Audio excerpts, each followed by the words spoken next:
Family सबसे नमस्ते प्रणाम। मैं अनीता यादव, मेरे यूट्यूब चैनल पे आप सबका स्वागत है।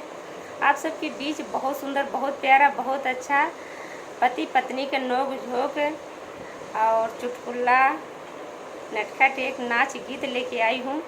ये गीत फुल आवाज करके पूरा सुनेंगे तब इसका आनंद मिलेगा। और कैसा ये गीत नाच गीत लगेगा पति पत्नी के नोक झोंक कमेंट में ज़रूर बताना। और जहाँ से कमेंट हो आप लोग वहाँ से कमेंट करना। आगे से अंदर मेरे को भी पता चल जाए मेरे भाई बहन कितने अच्छे, कितने प्यारे हैं, कितने सुंदर हैं। और मेरे ये नाच गीत को ज़्यादा से ज़्यादा शेयर करना। और मेरे चैनल को लाइक नहीं करे तो लाइक करना। इधर बोल दो हर हर महादेव की भवानी भैया।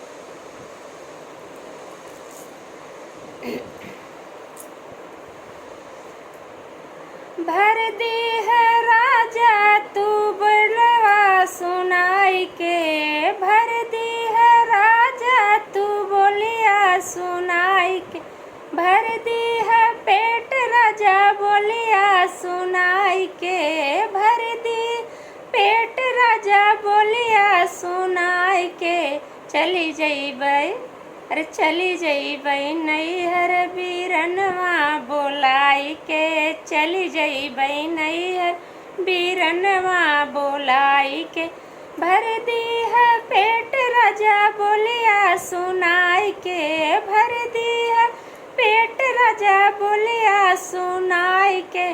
चली जाबै नैहर बीरनवा बोलाई के, चली जाबै नैहर बीरनवा बोलाई के, चली जाबै नैहर बीरनवा बोलाई के।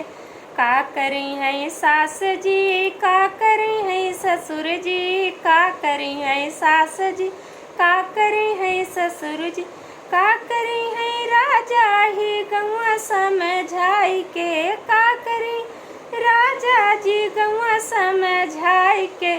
चली जइबै राजा बीरनवा बोलाई के, चली जइबै नैहर बीरनवा बोलाई के।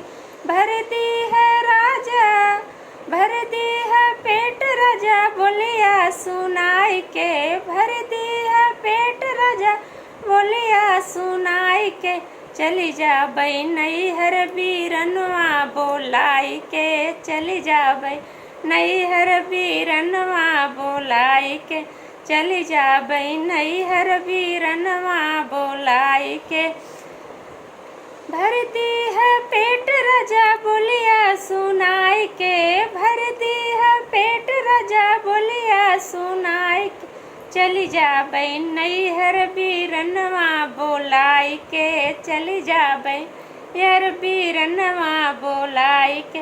का करी हैं जेठ जी, का करी हैं जेठान, का करी हैं जेठ जी, का करी हैं जेठ, का करी हैं राजा टोल मोहल्ला समझाई के, का करी हैं राजा टोल मोहल्ला समझाई के। चली जइबै राजा बीरनवा बोलाई के, चली जइबै राजा बीरनवा बोलाई के। भर दी है पेट राजा बोलिया सुनाई के, भर दी है पेट राजा बोलिया सुनाई के। चली जइबै राजा, चली जब नैहर राजा बीरन बोलाई के, चली जब नैहर राजा बीरन बोलाई के, चली जब नैहर राजा बीरन बोलाई के। भर दी है पेट राजा बोलिया सुनाई के, भर दी है पेट राजा बोलिया सुनाई के। चली जब नैहर राजा बीरन बोलाई, चली जब नैहर राजा बीरन बोलाई के। का करी हैं ननदी, का करी नंदोइया, का करी हैं नंदी, का करी हैं नंदोइया, का करी हैं लहुरा देवर समझाई के, का करी देवर ही बबुआ समझाई के। चली जाबै राजा बीरनवा बोलाई के, चली जाबै राजा बीरनवा बोलाई के। भर दी है पेट राजा बोलिया सुनाई के, भर दी है पेट राजा बोलिया सुनाई के।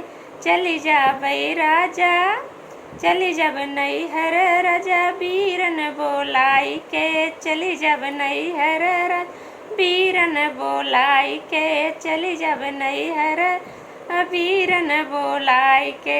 आज दोस्तों एक नाच गीत कैसा लगा ज़रूर कमेंट में बताना। तो सही बात हो, आदमी ज़्यादा रिक्वेस्ट करें, ज़्यादा उठा करें ना, सही बात है, धमकी दे चाहे और चली जाए चाहे, तब अकेले सोई है, अकेले मौज नहीं है, तब उनका आँखी पर्दा खुले।